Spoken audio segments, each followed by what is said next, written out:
Na aula passada, nós iniciamos o estudo dos princípios variacionais. Este estudo, ele é a base dos próximos formalismos que nós vamos estudar, certo? Bom, na aula passada, a gente também viu uma situação, a primeira situação, né, aonde esse princípio variacional poderia ser aplicado. Hoje, nós vamos dar sequência ao nosso estudo. E para isso, nós vamos analisar uma situação 2. Nessa situação 2, o que vai acontecer? Nós vamos utilizar os princípios da óptica, né, para explicar o princípio variacional e como se chega, né, como se resolve o princípio variacional dentro da física, ok? Boa aula a todos! Na aula de hoje, vamos explicar o cálculo variacional a partir da visão da óptica geométrica.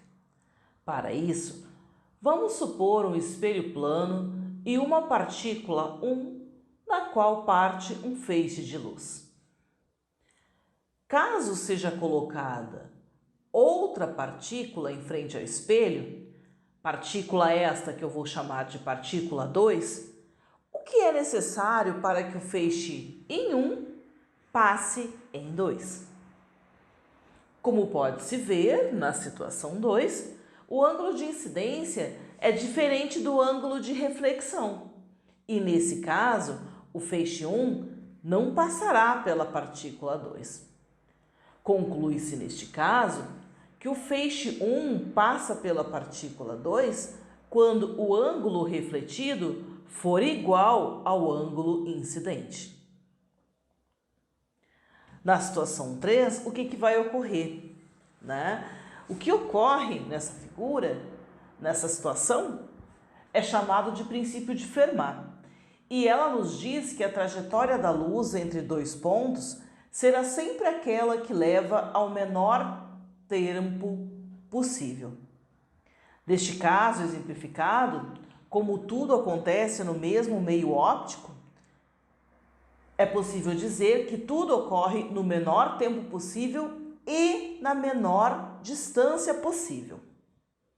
Bom, no caso geral, em meios ópticos diferentes, pode-se escrever uma integral que calcule o menor tempo de percurso. E essa integral, ela pode ser dada pela equação ΔT, né, indo de 1 até 2, de ds dv, certo?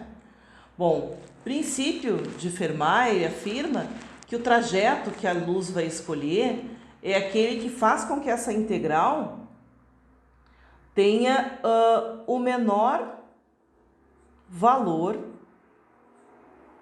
possível, certo? Como vimos anteriormente, tá? Além disso, este termo ele pode ser escrito de outra maneira. Se nós levarmos em conta, né, o índice de refração no meio, né, nós sabemos que o índice de refração ele é C sobre V, certo? Se nós isolarmos o V nessa equaçãozinha, nós teremos que V será C sobre N, certo?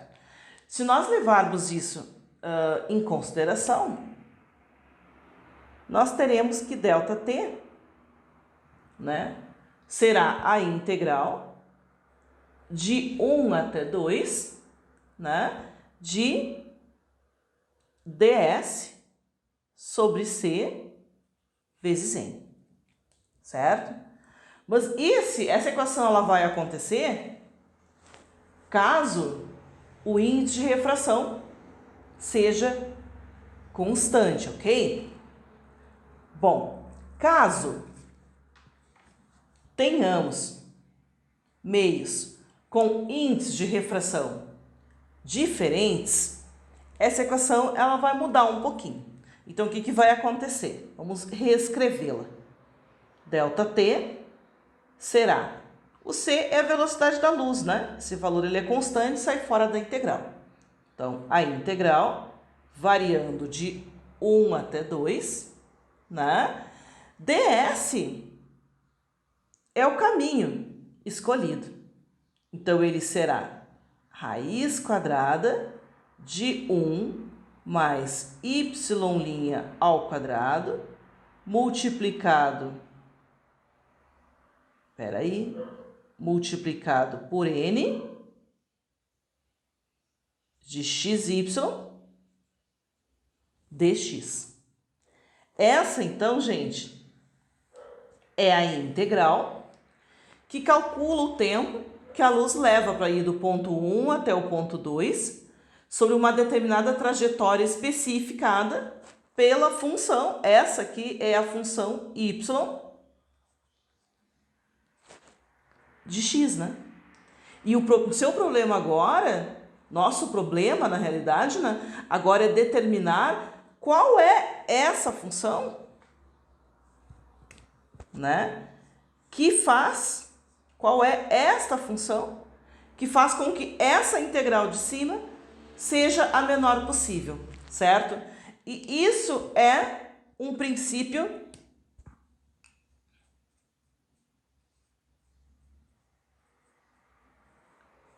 variacional. Podemos então nos perguntarmos: de que maneira é possível encontrar a função que faz a integral ter o menor valor possível? A resposta para essa pergunta é utilizando a equação de Euler-Lagrange. Bom, problema matemático. Imaginem, gente, uma determinada integral que eu vou chamar de S, certo? Vou chamar de S de soma, cujo integrando é uma função de 3 variáveis. Que variáveis são essas? Vamos botar aqui do ladinho. Uma função, tá? Y de x, certo? Sua derivada em primeira ordem. Sua derivada, então, né, uma y' de x, tá? De primeira ordem. E uma variável independente. Uma variável independente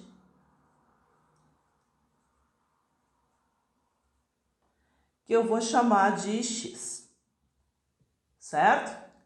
Bom, essa função s, essa integral s, ela vai ter a seguinte carinha: s variando de x1 até x2 dessa função f, né? Onde essa função é um y de x, sua derivada é y' de x e a variável independente é o x dx, certo? Essa integral, pessoal, ela corresponde a uma formulação geral, ok? Tá? E vocês podem pensar, quem será o yx e quem será o y'(x)? Bom, o yx pode ser uma função com essa carinha, tá? Então, essa pode ser a nossa função y de x, certo? E quem pode ser, vamos marcar aqui, e quem pode ser a nossa derivada? Bom, essa função d, ela pode ser o nosso y' de x, ela pode ser a nossa derivada de primeira ordem, onde essa função aqui, ela só depende de y. E daí o que a gente vai querer?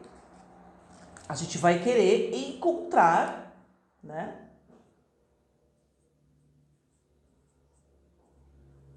Y de x, que faça com que essa integral S seja estacionária, ou seja, apresentar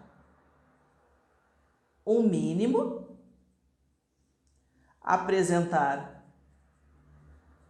se não apresentar um mínimo, apresentar um máximo, ou ser estacionário. Tá? E a gente vai entender qual é a diferença dessas três possibilidades agora. Qual a diferença nessas três situações? Bom, a diferença está na localização desses pontos, como podemos ver na imagem mostrada. Vamos agora entender por que estes pontos são importantes. Esses pontos têm em comum o fato de anularem a primeira derivada da função f. Ou seja, se nós pegarmos a imagem com esses pontos, né, neste ponto mínimo, nós teremos uma derivada com valor zero, tá? Se pegarmos esse máximo, também teremos uma derivada zero. E se pegarmos, né, este ponto de inflexão, que também é chamado de ponto estacionário, como a gente viu, aqui também teremos uma derivada igual a zero. O que isso quer dizer para nós, gente? Isso quer dizer que se eu expandir em série de Taylor todas essas funções em todos esses pontos, o que nós teremos? Ó, se a gente pegar a primeira ali, fizermos, né, o fx essa função, né, um determinado x inicial, né, e a gente colocar uma determinada distância h, irmos num ponto além do ponto inicial, essa função vai ficar assim, f de xo mais h f' de xo mais h ao quadrado sobre 2 f de duas linhas de xo e assim por diante, tá? Se a derivada primeira é zero, né? Vamos anotar isso. Se a derivada primeira é zero, tá? Isso quer dizer que o f' será igual a zero, tá? Então, como é que vai ficar essa função? Essa equação, função, né? Função vai ficar igual a f xo mais esse termo aqui, esse segundo termo dessa função sai, porque a primeira derivada é zero, né? Mais esse outro termo aqui, h ao quadrado sobre 2, f duas linhas de xo e assim por diante. Ou seja, se em qualquer um dos casos, né, for feito um pequeno deslocamento em x, né, e formos determinar o novo valor da função em xo mais h, esse novo valor ele não tem nenhuma contribuição da primeira potência de h, só a partir da segunda, tá? Em primeira ordem, o valor da função não muda, ou seja, ela é nula. Esses pontos, então, são chamados de pontos estacionários, tá? E uma pequena mudança no valor de x não provoca mudança na função. O que vamos encontrar de solução para o problema matemático são os pontos estacionários desta integral. Caso queiramos saber se este ponto estacionário é máximo, mínimo ou um ponto de inflexão, temos que trabalhar um pouco mais. Ou seja, temos que olhar para a segunda derivada. Mas, no geral, já basta sabermos a solução no ponto estacionário. Vamos fazer um exemplo para um melhor entendimento? Imagine que estejamos em 2 pontos sobre o Equador, Macapá e Quito, onde a latitude é 0, ou seja, estamos em cima do Equador. O ponto mínimo é aquele produzido ao se andar em linha reta sobre o Equador. Já o ponto máximo não interessa. A pessoa pode andar partindo de qualquer lugar. Vamos resolver? Imagine que se tem uma representação bidimensional da pessoa que anda em linha reta sobre o Equador e que a solução da função que representa esse movimento seja do tipo y igual a y de x. Sabendo quem são os extremos, x1 e x2, qual o valor da função para a integral s ter o menor valor possível? Bom, se y igual a y de x é a solução, qualquer variação que se faça em torno dessa solução vai fazer com que o valor da integral permaneça o mesmo em primeira ordem. Ponto, ou seja, no ponto estacionário. Bom, então, gente, vejam esse gráfico, tá? Vamos agora pegar esse gráfico e fazer uma pequena mudança nessa função, tá? Então, ela tem essa aparência, vamos fazer isso com ela. Ela começa no mesmo ponto, termina no mesmo ponto, mas sofre uma certa subida aqui no seu decaimento, tá? Vou chamar essa mudança que eu fiz de eta, tá? Representado dessa forma, um eta de x, tá? E para mostrar que eu estou mudando um pouco a minha função, eu terei obviamente, né, gente, uma outra solução, tá? Então, essa função em verde, ela é uma função y igual a if de x. Como será essa função que agora tem esse eta? Bom, essa função ela vai ter a seguinte aparência. Y, vejam que agora eu fiz um y maiúsculo, tá? Y de x igual a y minúsculo, tá? Então, ela é igual à função chamada de y de x, mas ela tem essa troca na sua aparência. Então, ela vai ser mais essa troca, levando em conta uma constante que a gente chama de alfa.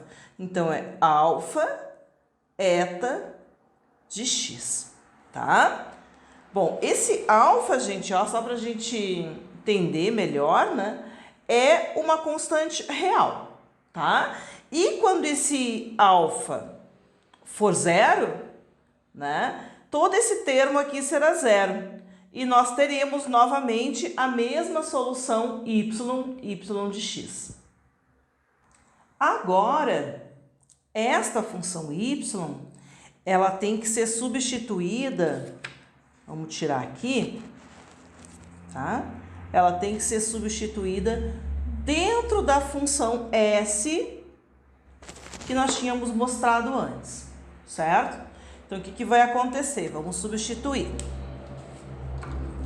Bora lá. Então, ela vai ficar s, só que agora é um s dessa função, né?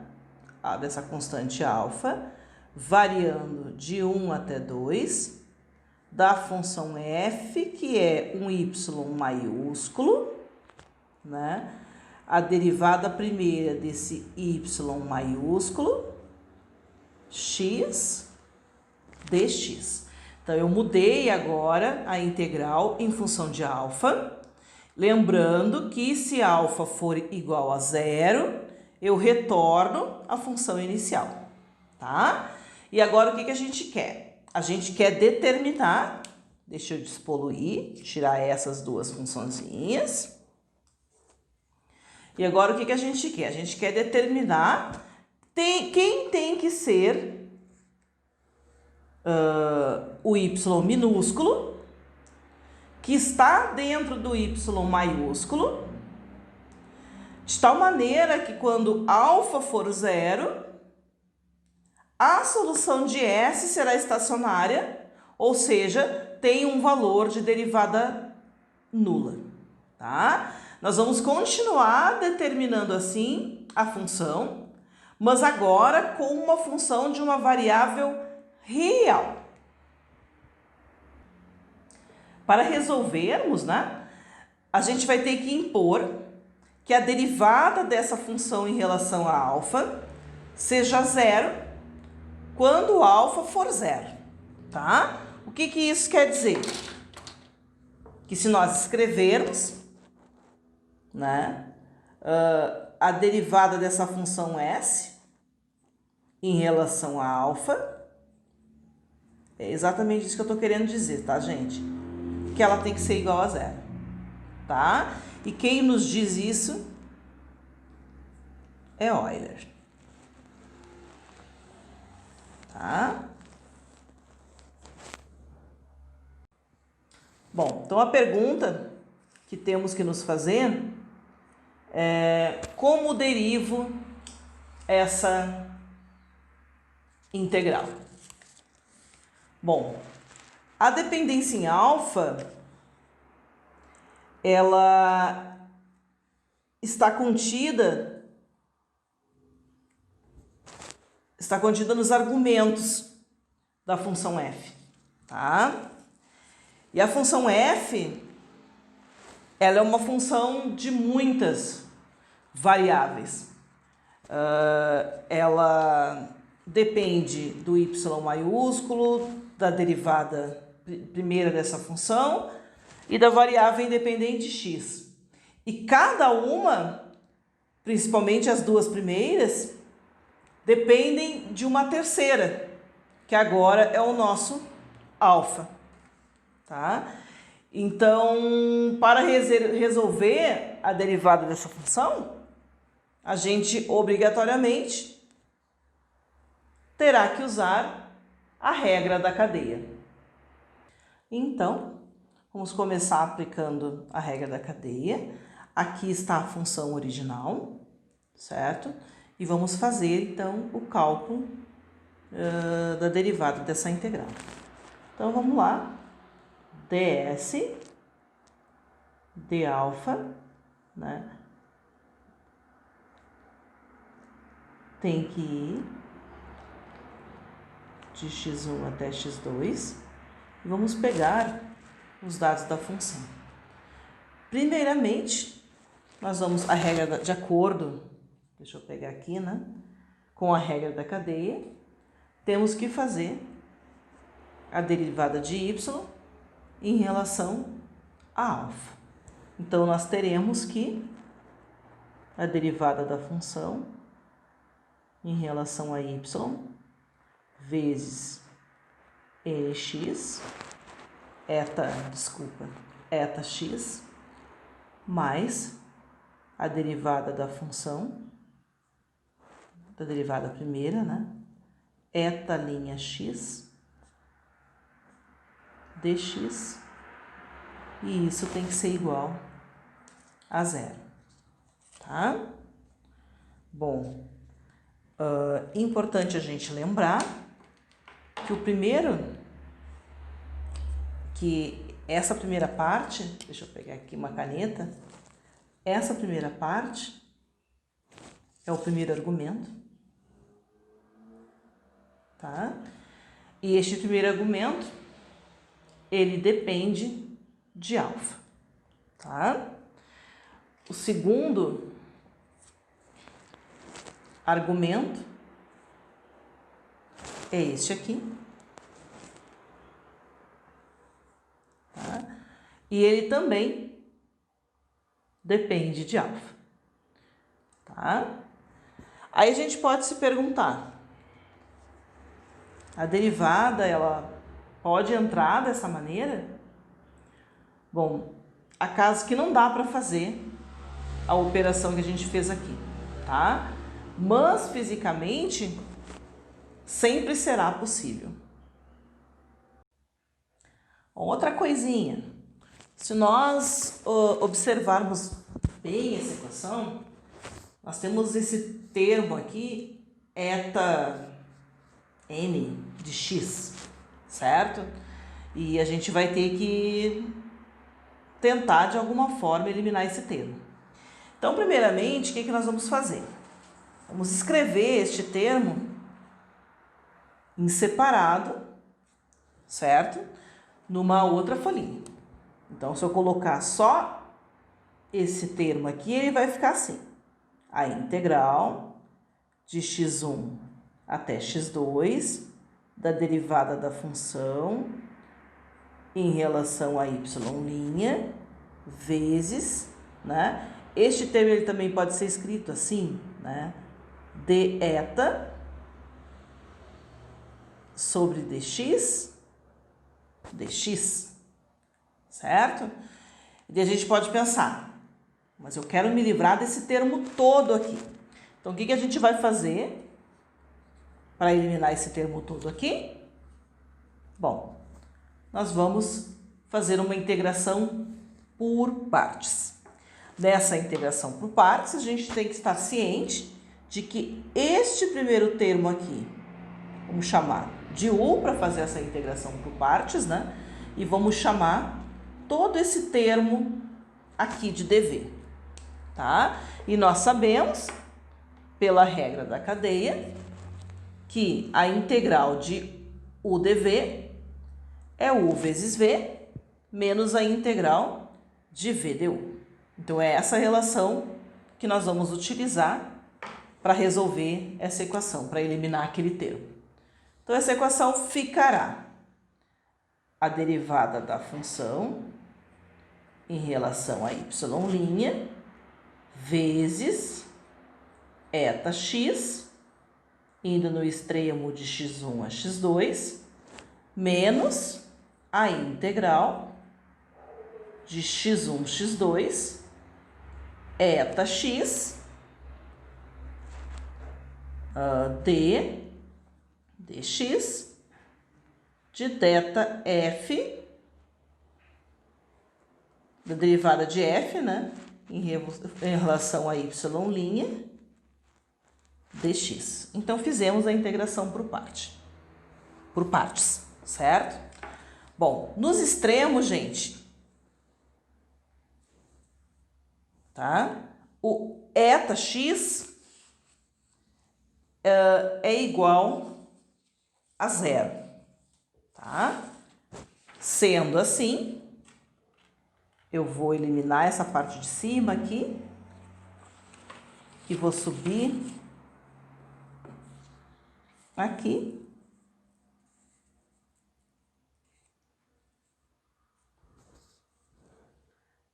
Para que a gente possa enxergar como vai ficar a relação se nos extremos o eta x é zero, toda essa parte aqui vai cair fora e nós teremos que ds de alfa, alfa igual a zero, é igual a integral x1 a x2 de eta x, a derivada da função em y, que era a primeira parte, né, gente? Menos a derivada da função em x de y dx igual a zero. Então, essa aqui era só a segunda parte, tá? Para que isso, né, para que essa segunda equação seja verdade, nós temos que ter que a derivada da função em relação a y menos a derivada da função em relação a x, né, dessa segunda função aqui,